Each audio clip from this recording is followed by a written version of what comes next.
Sir கேசி வேணுகோபாலுக்கு என்ன ஆசைன்னா விஜய காரணமா வச்சு நாம கேரளால முதல்வர் ஆயிரணும், தமிழ்நாட்டில் இப்படிப்பட்ட கூட்டணியை கட்டமைக்கணுங்கிற ஒரு முடிவுக்கு கேசி வேணுகோபால் டெல்லி தலைமை கன்வின்ஸ் பண்ணிட்டாரா?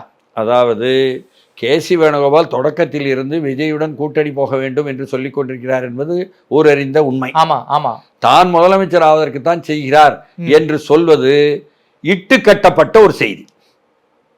சரிதானா? இதுவும் கூட எங்கிருந்து வந்ததுன்னு நீங்க ஊற்றுக்கண்ணை பார்த்தீங்கன்னா திமுக தலைமை வந்துடும். அப்படி இருக்கும் பொழுது இப்பொழுது திமுக தலைமைக்கு கிடைத்திருக்கக்கூடிய டெல்லி செய்தி என்ன என்றால், கேரளா, தமிழ்நாடு, கேரளா, பாண்டிச்சேரி 3 மாநிலங்களிலும் தாவேகாவுடன் காங்கிரஸ் செல்வது என்பதான கருத்துக்கு வந்துவிட்டார்கள் ராகுல் உட்பட என்ற செய்தி கிடைத்ததனால் தான் அகில இந்திய தலைமை சொல்வதை ஏற்றுக்கொள்பவராக செல்வ பெருந்தகை இருந்து விடுவார், இதுவரை எடுத்த ஒரு பாதை எடுக்க மாட்டார் என்பதனால் தான் அவரை குறிவைத்து பல்வேறு நிறுவனங்களையும் கட்டவிழ்த்து விடுவது அவர் மீது என்பது மேலிருந்தே செய்யப்படுகிறது என்று காங்கிரஸ் கட்சிக்குள் தெரியும். சார், நேற்றைக்கு நடந்த அந்த செயற்குழுல கூட இந்த முடிவு எடுத்துட்டாங்களா அவங்க காங்கிரஸ்? நேற்று நடந்த செயற்குழுவில் தாவேகாவை பற்றி யாருமே பேச வேண்டாம் என்று சொல்லி பேசவில்லை. ஓகே.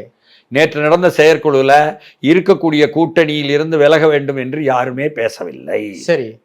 மாறாக கட்சி முன்னைக்கு இப்போ வலுப்பற்றிருக்கிறது என்றே பேசினார்கள். ஓகே. செல்வ பெருந்தகை வந்த பிறகு கட்சி வலுப்பற்றிருக்கிறது, வலுப்பெறவில்லை என்றும் செல்வ பெருந்தகையுடைய தலைமையை மாற்ற வேண்டும் என்றும் பேசிக் கொண்டிருப்பதில் டெல்லி போய் செல்வாக்கு செலுத்தி வந்தவர் கடந்த ஓராண்டுக்கு மேலாக மாணிக் தாக்கூர் என்ற விருதுநகர் எம்பி, ராகுலுக்கு வேண்டியவராக கருதப்படுபவர். செல்வ பெருந்தகையுடைய தீவிர எதிர்ப்பாளர். அதில் KS அழகிரி உட்பட எல்லோரும் சேருவாங்க, சசிகாந்த் செந்தில் உட்பட. ஆனாலும் அவர்கள் எல்லோரும் அந்த முயற்சியில் அகில இந்திய தலைமையை இணங்க வைக்க முடியவில்லை. ஓகே. மாறாக செல்வ பெருந்தகையினுடைய செயல்பாடுகளில் கிராம கமிட்டிகள் கட்டியதில் அவர் மீது ஒவ்வாமை இருந்த பீட்டர் அல்போன்ஸ் கூட அதற்கு தலைமையாக போட்ட பிறகு செல்வ பெருந்தகையினுடைய செயல்பாடுகளை பாராட்ட தொடங்கிவிட்டார். புரியுதுங்களா? கிரீஷ் இன்சார்ஜ் வந்தவர் செல்வ பெருந்தகையை பாராட்டித்தான் அப்படி ஒவ்வொரு இடமும் பேசுறாரு.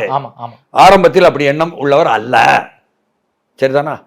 அதற்கு பிறகு இப்பொழுது 125 இடங்களை குறித்து கொண்டு தயார் பண்ணுங்கள் என்பதாக சொல்லுவதற்க இது திமுகவிடம்